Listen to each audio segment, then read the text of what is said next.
Y eso es lo maravilloso que tiene Agustín Laje, que se pasó, metió una ruta exponiendo su libro, el libro negro de la nueva izquierda, exponiéndolo por toda Latinoamérica y por Europa también. España estuvo, y dándole caña a todos los progres, refutándolos a todos. Entonces vamos a reaccionar a este maravillosísimo video de Agustín Laje. Ser de izquierda tiene su innegable... Se llama 5 razones por las que no soy de izquierda. 5 razones por las que no soy de izquierda.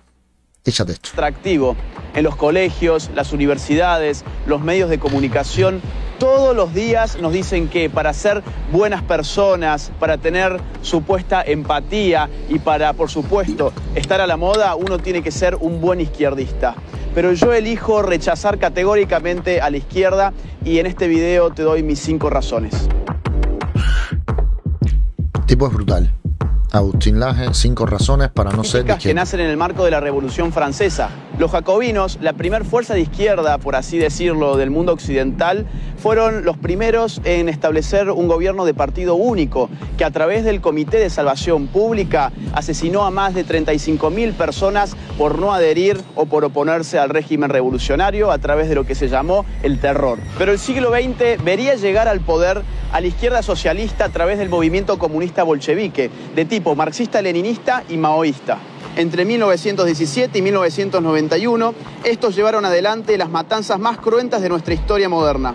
Aunque a menudo se procure ocultar esta realidad, inauguraron en el mundo la utilización de los llamados campos de concentración para la represión ideológica masiva, donde mediante deportaciones en masa de población se lograba una esclavitud general mediante una red de instalaciones de trabajo forzado. Estos son los números de asesinatos que solamente durante el siglo XX la izquierda cometió. Unión Soviética, 20 millones de muertos. China, 65 millones de muertos. Vietnam, 1 millón de muertos. Corea del Norte, 2 millones de muertos.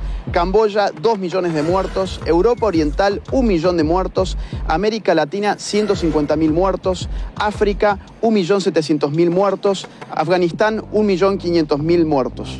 Ya vieron los números, ¿no? Los números son más que vaya. Es que es impresionante. Ay, Dios mío, bueno, los mismos comunistas lo decían, Stalin lo decía, una muerte es una tragedia, pero muchas muertes son estadísticas. Una pena a veces la mentalidad de los comunistas. Todo esto solamente contando los casos del comunismo en el poder, es decir, sin contar los muertos en manos de organizaciones terroristas y guerrilleras de izquierda a lo largo y ancho del mundo. Por ejemplo, sin contar los más de 21.600 atentados que cometieron Montoneros y ERP en la Argentina. Por ejemplo, sin contar los más de 12.500 muertos que se llevó el Sendero Luminoso en el Perú. Si de asesinatos se trata, es bueno recordar que el primer país en el mundo que legalizó el aborto fue la Unión Soviética en el año 1920 y que en América Latina el primer país que legalizó el aborto fue Cuba en el año 1965. Es por eso que el más importante político libertario del siglo XX, Ron Paul, ya nos decía en su libro Aborto y Libertad que el aborto estaba íntimamente ligado con el totalitarismo de los movimientos comunistas. Razón número 2. La izquierda en el poder recorta todo tipo de libertades. Como explica Norberto Bobbio en Derecha e Izquierda, la médula ideológica del izquierdismo es su igualitarismo. El deseo de hacer iguales a los hombres, más allá de la igualdad ante la ley, lleva a la izquierda a destruir la libre iniciativa y la espontaneidad social. Es que es absurdo intentar de que todos los seres humanos sean iguales, o sea, es una aberración, es minimizar el sentido humano, o sea, intentar anularlo, es estúpido, es una imbecilidad. Ya por ahí vemos que parte toda la teoría comunista, parte de un grandísimo error, de una equivocación tremenda y de una anulación que no tiene sentido ninguno. De verdad. Además, el Estado reclama cada vez más poder porque siempre se necesita más poder para lograr la ansiada igualdad. Asimismo, dado que para ser iguales a los distintos hay que tratar a las personas necesariamente de manera desigual, la izquierda termina también estropeando la igualdad ante la ley. Veamos, por ejemplo, el ranking 2018 de la Heritage Foundation, que indexa a los países según su nivel de libertad económica, midiendo cantidad de impuestos, de subsidios, de regulaciones, de tramitaciones, etc. En este ranking, que escruta 180 países, los últimos 3 puestos se los lleva Corea del Norte, Cuba, Venezuela. La Bolivia de Evo Morales figura en el triste puesto número 173. Y este video ya tiene tiempo, o sea, este video yo lo vi hace 2 o 3 años, o 3 años, otros 4 años, por ahí, ya tiene tiempo. Si vamos a ver las estadísticas, y nada más que hay que darle un año a todo Latinoamérica para ver qué va a estar, o sea, va todo. Porque el comunismo, como han votado por el comunismo, pues bueno, los que han votado, los que tienen dictadura, no, todo eso se lo van a coger. Fíjate que aquí pero no la hablan ni de izquierda no Nicaragua. solamente aplasta la libertad económica, lo mismo hace con el resto de libertades. Por ejemplo, la libertad de prensa. El ranking 2018 de Reporteros Sin Fronteras, que mide precisamente la libertad de prensa en el mundo, tiene en sus últimos 3 lugares a Corea del Norte, China y Cuba. No olvidemos al mismo tiempo que, por ejemplo, en Venezuela, entre el año 2011 y 2018, más de 3.200 ataques a la libertad de expresión han tenido lugar. Razón número 3. La izquierda destruye la economía y el consumo. 3 grandes economistas y sociólogos, Ludwig von Mises, Max Weber y Boris Gruskus, demostraron a principios del siglo XX que bajo el socialismo la contabilidad es imposible, porque la información requerida, que es provista por el sistema de precios, queda destruida. Hay 2 tipos de casos. O bien la información no existe, como los llamados comunismos de guerra, porque lo que no existe es el dinero queda prohibido y la producción y la distribución quedan organizadas por un aparato de tipo militar, o bien la información no se genera correctamente, porque si bien las empresas utilizan dinero, lo que ellas ganan ya no depende de la demanda de los consumidores ni de la oferta en el marco de una libre competencia. Este segundo tipo, el llamado socialismo real, es el más conocido caso de economías estatizadas por la izquierda. En este caso, las empresas públicas son premiadas monetariamente a partir del cumplimiento de arbitrarias metas de producción establecidas por el propio Estado. Es sabido, por ejemplo, que la Unión Soviética terminó informándose sobre cuánto costaban ciertas cosas a través de catálogos de precios provenientes de los Estados Unidos, ya que el Estado apenas podía lograr regular unos pocos precios, que igualmente no reflejaban ni la producción real de los productos ni su necesidad. Esto llevó siempre a estos regímenes a la institución de la cola, para que la gente pudiera conseguir escasos bienes de consumo que finalmente debían ser racionados para que alcanzaran para todos. Así Ahí Cuba le dio repaso al resto del mundo. O sea, ya la dictadura cubana llevó al pueblo, ha llevado o está llevando al pueblo a unos límites de las colas que en cualquier momento de una cola de esas parte la libertad de Cuba. Fíjense lo que les digo, porque es extremo. como también se daba el abandono de tiradas enteras de producción sin nunca ser consumidas, o que fuera más fácil para un campesino almacenar tractores rotos que comprar las refacciones. Pero por otra parte, en su ansiedad por igualar, la izquierda termina arrasando con los incentivos económicos que llevan precisamente a los hombres a producir. Esto es muy fácil de entender. Supongamos que Juan gana 10 y Pedro gana 6. Lo que la izquierda dice es, hay que quitarle 2 a Juan para igualarlo respecto de Pedro. El problema es que seguidamente Juan, que ganaba 10, ya no va a tener más incentivos para continuar ganando 10, sino que su productividad va a caer a 8. Y así sucesivamente la torta se va haciendo siempre cada vez más pequeña. Si a la redistribución compulsiva le sumamos un Estado que va avasallando los derechos de propiedad, que afecta a la iniciativa privada, que engrosa cada vez más el sistema público y aumenta sus regulaciones, tal como siempre ocurre en los regímenes de izquierda, lo que veremos afectarse en definitiva y de forma indefectible es la economía. Razón número 4. La izquierda destruye la calidad de vida. Este punto está íntimamente ligado al otro y los datos y los números... Por supuesto, pues si la economía no funciona, si la economía es estatal, si ellos definen cuál es el precio, porque una persona calculó cuál es el precio de la papa, no tiene sentido, no hay oferta-demanda, pues todo se va a la debacle. Imagínate con todos los productos que hay. Por eso es que no tiene sentido, porque una persona o un grupo de personas o un grupo de ministros o una mesa, ni siquiera de genios, de eruditos, pueden definir cómo es que va a actuar la gente y qué necesidad va a tener en el futuro. Entonces no tiene sentido de que definan ellos los precios, los tiene que definir el mercado. O sea que es que contra eso el que vaya va a destruir un país. Por eso el socialismo ya como tal, la parte de la izquierda no funciona, porque no puedes calcular una cosa que es natural y que es cambiante, de acuerdo a cualquier cosa. Yo recuerdo ver un ejemplo, no sé de quién, que decía, cuando la canción Despacito, pues sin embargo, después de la canción Despacito, los vuelos a Puerto Rico subieron un montón. Las aerolíneas se llenaron de dinero con vuelos a Puerto Rico. Puerto Rico volvió a subir su turismo, y eso ¿quién lo calcula? Entonces, ¿quién calcula que se va a escribir la canción de Despacito y que las aerolíneas van a hacer el boom del momento, el mejor negocio del momento? Es un ejemplo básico de lo que es el mercado y de por qué no se pueden definir precios.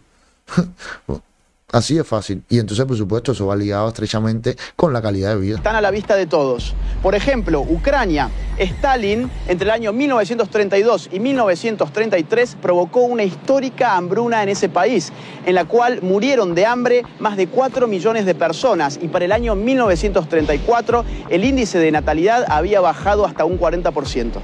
Miremos si no el caso chino. Con el régimen totalitario implementado por Mao Zedong, la tasa de pobreza era de un 80%, pero con las reformas de mercado del año 1978 por Deng Xiaoping, ese número empezó a decaer y terminó siendo del 10%. Esto significa que, dejando atrás el socialismo a partir de las reformas de mercado, China logró sacar de la pobreza a más de 500 millones de personas. Veamos también lo que sucedió en Cuba. Finalizando los años 50... Espérate, pues este hay que ponerle lo que tengo que ponerse.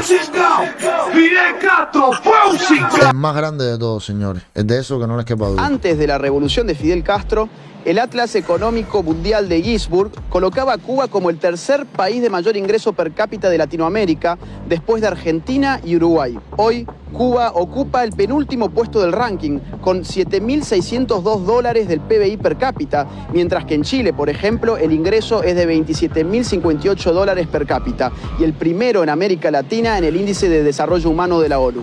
Y tenemos el caso venezolano frente a nuestras propias narices. El llamado socialismo del siglo XXI dejó en la pobreza a un 87% de su población.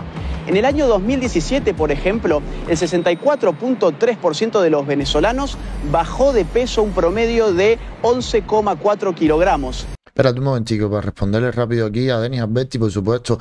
Dicen que cuando tienen hambre. El tipo es tronco de ciberclaria y como es tronco de ciberclaria yo le voy a decir que tú...